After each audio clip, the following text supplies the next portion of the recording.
Hi friends, బాగున్నారా? మీరు బాగుండాలి, సంతోషంగా ఉండాలి. ఏడుసుడు తూడ్సుడు కొంపలు అంటుకుపోయినట్టు ఉండద్దు. ఎందుకంటే మనం జీవితంలో ఇక్కడ జీవిత పాఠాలు, గుణపాఠాలు ఒక పాఠశాలలో నేర్చుకుంటున్నాము అనే ఫీలింగ్తో ఉండాలి. అంతే, ఉట్టిగా మానసికంగా బాధపడి ఏదో అయింది అయిపోయింది అది కాదు. జీవితంలో మనం నేర్చుకుంటున్నాం అంతే. ఎలా నేర్చుకుంటున్నామో ఒకసారి లాస్ట్ వరకు ఈ వీడియో చూడండి. జీవితంలో ఓడిపోవడం, మోసపోవడం, పడిపోవడం, చెడిపోవడం అంటూ ఏం లేవిడ, అన్నీ నేర్చుకుంటున్నాం. ఇంకొందరు ఓడిపోయినామని బాధపడతారు. అయ్యో వాళ్ళ ముందు ఓడిపోయినాం, నామోషైనం, సిగ్గుపడ్డం, అవమానపడ్డం అని బాధపడుతూ ఉంటారు, ఏడుస్తూ ఉంటారు ఓడిపోయినామని. అస్సలు బాధపడద్దు. ఎలా గెలవాలో నేర్చుకోవాలి ఈ పాఠశాలలో.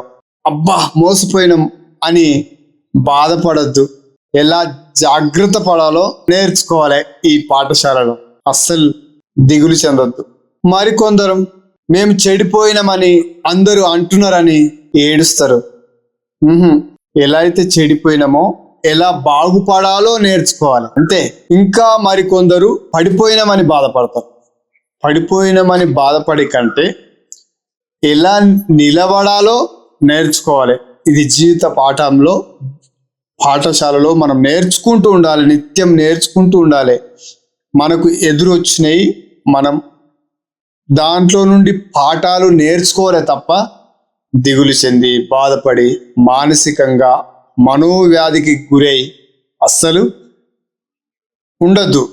మనము స్వతంత్రంగా హ్యాపీగా సంతోషంగా ఉండడమే ఈ వీడియో యొక్క ఉద్దేశం.